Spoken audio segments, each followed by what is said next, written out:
एक महत्त्वाची बातमी आहे की शेतकऱ्यांच्या आत्महत्येपुढे सोलापूर वीट गावामध्ये जो मोठा तणाव निर्माण झालेला आहे की आत्महत्याग्रस्त शेतकऱ्याचा मृतदेह स्वीकारण्यास कुटुंबीय आणि ग्रामस्थांनी नकार दिला आहे।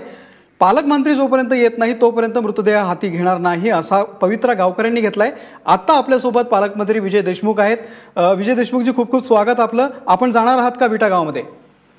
मी आता करमाळ्यापासून कॉटेज हॉस्पिटलमध्ये आता सेवा आहे, तिथं ते जवळपास आलेलं आहे। मी आता पोहोचणार आहे आणि या अगोदर कलेक्टर, एसपी साहेब आणि प्रांत आणि तिथले तहसीलदारांना सांगितलेलं आहे, त्यांच्या कुटुंबाशी बोलत आहेत आणि मी आता इतक्यात पोहोचून त्यांच्याशी बोलून घेईन। पालकमंत्रीजी, मला सांगा, काय नेमकं घडलं हे तुम्हाला माहिती आहे का? एका शेतकऱ्यानं आत्महत्या केलेली आहे आणि जोपर्यंत पालकमंत्री येत नाहीत, मुख्यमंत्री येत नाही तोपर्यंत हा मृतदेह घेऊ नका असं म्हटलेलं आहे। ही नामुष्की काय येते सरकारवरती अशी? नाही, रात्री 1:30 वाजता मला माननीय मुख्यमंत्री साहेबांनी फोन केलं की असंच झालेलं आहे, तुम्ही सकाळी जावा। मग आता मी ते निघालेलो आहे। तिथली परिस्थिती म्हणजे काय काल मला पूर्णपणे माहिती नाही। गेल्या मी त्यांच्याशी, त्याच्या अगोदर कलेक्टर हे ते सगळे पोहोचलेले आहेत, त्यांनी त्यांच्याशी बोलत आहेत आणि मला असं वाटतं की लवकरात लवकर हा प्रकरण आहे। मुख्यमंत्र्यांशी काही बोलणं झालंय का? मुख्यमंत्री येणार आहेत का? कारण त्यांनी सुसाईड नोटमध्ये तसं लिहून ठेवलेलं आहे। नाही, मी आता पोहोचल्यावर मी बघतो, त्यांच्या घरच्यांशी बोलतो आणि त्यांच्यांना समजावून सांगतो आणि जर का मुख्यमंत्र्यांशी काल रात्री तिथं जावं असं त्यांनी स्वतःच बोलले होते मला रात्री 1:30 वाजता। तर स्वतः मुख्यमंत्री येतील असं वाटतंय? परिस्थिती तिथलं बघून मी बोलतो मुख्यमंत्री साहेबांशी। मला असं वाटतं की आम्ही बोलून त्यांच्याशी, त्यांच्या कुटुंबाशी, त्यांच्या इथल्या शेतकऱ्यांशी बोलून घेतो पहिले। देशमुखजी, मला सांगा, शेतकरी आता अशा आत्महत्या अजूनही करतोच आहे, ही नामुष्की आहे सरकारची, आणि आता तुम्ही शेतकऱ्यांना काय आवाहन करा या निमित्तानं?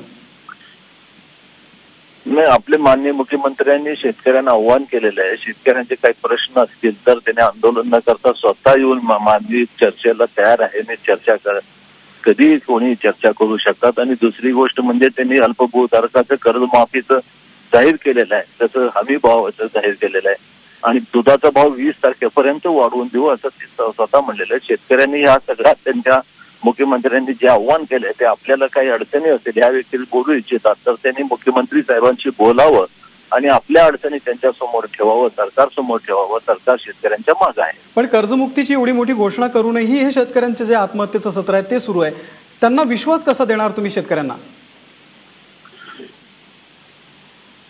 विश्वास स्वतः मुख्यमंत्री ज्यावेळी अनेक आपल्या वृत्तपत्राद्वारे, चालनद्वारे सातत्यानं बोलत आहेत आणि मला असं वाटतं की याच्यात काही लोकांनी शेतकऱ्यांचं थोडं राजकारण त्याच्यात आणत आहे, त्यामुळे थोडं शेतकऱ्यांना विश्वास येईपर्यंत आपण पुन्हा एकदा चर्चेला त्यांनी मुख्यमंत्र्यांशी चर्चा करून आपले विश्वास संपादन करून द्यायला पाहिजे शेतकऱ्यांनी। विजय देशमुखजी, आणखी एक मोठी बातमी आहे की इंदापूरमध्ये सुद्धा एका शेतकऱ्यानं आणखी आत्महत्या केलेली आहे। मला सांगा, हे असं म्हणजे दिवसातून 2-2 शेतकरी, 3-3 शेतकऱ्यांच्या आत्महत्या रोज घडत आहेत, कुठेतरी सरकार कमी पडते असं वाटत नाही का तुम्हाला? नाही, सरकार कमी पडायचं असं वाटत नाही मला, कारण आपण सरकार हा या 2-3 वर्षात सातत्यानं शेतकऱ्यांच्या पाठीमागे राहण्याचा प्रयत्न करत आहोतच आणि गेले 2 वर्ष झालं दुष्काळ होतं, यावर्षी पीक चांगलं आलेलं आहे, तरी आपण तुरीला हमी भाव देऊन तुरी खरेदी करण्याचा सरकारने पूर्णपणे प्रयत्न केलेला आहे। सरकार प्रयत्न करतंय, हे करतंय ते ठीक आहे, पण अजूनही शेतकऱ्यांमध्ये तो विश्वास नाहीये की हे सरकार आपलं आहे। रोज आत्महत्या होत आहेत। नाही, कुठं कुठं थांबेल, आता लोकांचा विश्वास निर्माण होईल। सरकारने ज्या आता जाहीर केलेल्या आहेत त्या व्यक्ती काही मला असं वाटतं आपण घोषणा केलेल्या आहेत, पण अजूनही शेतकऱ्यांना तो विश्वास नाहीये, अजूनही शेतकऱ्यांमध्ये संभ्रम आहे। हा एक तुम्ही ठोस काहीतरी निर्णय घेऊन शेतकऱ्यांना काहीतरी दिलासा देत का नाही? मुख्यमंत्र्यांशी या संदर्भात तुम्ही बोलणार आहात का? हो, आम्ही मुख्यमंत्र्यांना पुन्हा एकदा बोलू, त्यांना सांगू की आपण ठोसपणे, मला असं वाटतं की साहेबांनी जे ठोसपणे सांगितलेलंच आहे, तरी लोकांना विश्वास निर्माणासाठी जे निर्णय ठोसपणे आपण लवकरात लवकर घ्यावं। धन्यवाद विजय देशमुखजी, खूप खूप धन्यवाद आमच्याशी बोलल्याबद्दल।